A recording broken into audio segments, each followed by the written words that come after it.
What's up? Kamusta? Ayos ba tayo dyan? So, nandito ulit tayo sa may Motorstar Pulilan branch para sa update natin dito sa mga motorcycle na available nila. Tapos pakita ko rin sa inyo yung ibang kulay no Cafe 150. Okay, so umpisahan na natin yung ating vlog. Meron din sila doon. So, ayan. Let's go, it's time to be the GOAT. It's time to enter God mode, man, let's get it going. I wanna be the greatest, energy is overflowing. I know I'm stoking the fire, my desire's taking over. Not tired, I'm inspired, rewired. I know just what is required. My brain knows how to decipher the messages, looking brighter. Already paid up the pipe, but my game is getting much tighter. I feel my body on fire. Now it's game time. All the Okay, dito muna tayo bago ko kayo bigyan ng isa pang kulay nung Cafe 150. Meron sila mga available na scooter dito. Itong Easy Ride 150, 150, ano ba tawag dito? P ba to? Q. 150Q. Ayan, meron sila rito. Tapos may FI din sila. Then, 150N. Then, last time meron tayong vlog na to. Itong Easy Ride 125. And then, marami din silang available na CL. Mayroon CL din doon. Tapos, mayroon din silang FI doon. And then, ito, FI din to.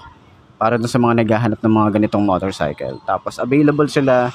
Marami din sila ritong Cafe 150. Doon sa likod, puntahan natin. Nga pala, meron din sila ritong 150Q. 150P. Ayan. So, sa mga naghahanap ng ganitong motorcycle, scooter, available sila rito. Tapos, mga pan-tricycle. Meron silang Star X125. Ayan. Easy Ride 150CL. Okay. Tapos, ito. May iba pa silang kulay rito. Ng Cafe 150. Ito yung orange. Tapos, meron silang yung carb type ng Easy Ride 150Q. Pan-tricycle, meron sila rito. Tapos, ito yung, ito may 175 ng Star X. Then ito nga yung ating kulay gray matte finish ng Cafe 150. Ayan, ganda. Ganda rin ng kulay gray, tapos combination din siya ng black. Yan, black lining and then kulay ng letter yung number 8. Ayan. Kasi ito yung isa, na-vlog na rin natin to last time. Tapos ito naman yung ibang kulay nila. Ayan. So, kung mahilig kayo maghanap ng mga ganitong motorcycle, mga pang-cafe or classic, no? Available si Motorstar dito ng marami silang unit ngayon dito. So, meron doon sa likod, meron din dito sa harap. At yung mga brand new nila, na mga iba pa nilang mga motorcycle. Ayan. So, nagustuhan ko rin dito kasi yung handlebar nito.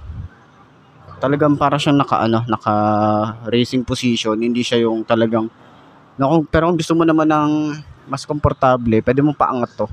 Tapos naka-upright position siya. Pero abot naman natin to.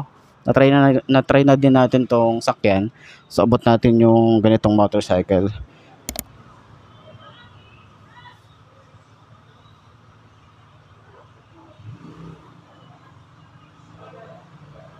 So, sa tingin nyo, sulit nga ba to? No? Sulit nga ba yung mga motorcycle ni Motorstar? So para sa akin, nasa paggamit lang talaga yan, no? Nasa sa inyo na rin yan. Yung upuan nga pala, pares din sila nung itsura. Naka two-tone din siya. Ayan.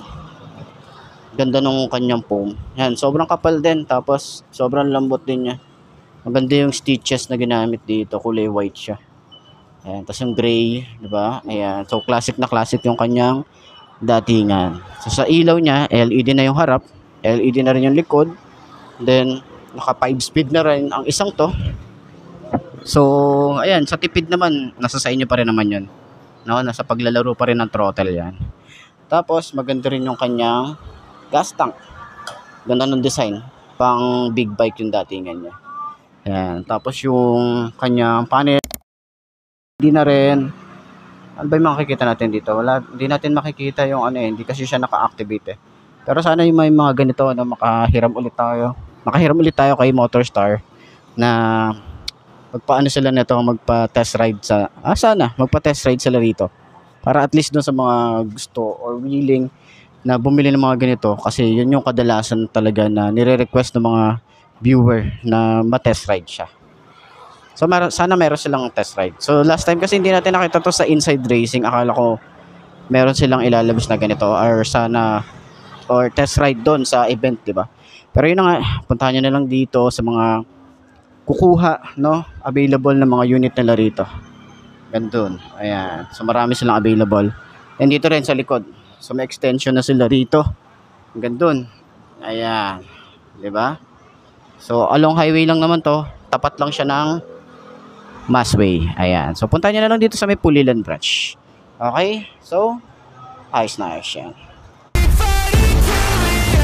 They can feel the storm, it's coming. They can hear the drum beat thumping. Off in the distance, we're the resistance. They gon' be the one who's running. They can feel the storm, it's coming. They can hear the drum beat thumping. Off in the distance, we're the resistance. They gon' be the one who's running. They can feel the storm, it's coming. They can hear the drum beat thumping. Off in the distance, we're the resistance. They gon' be the one who's running. They can feel the storm, it's coming.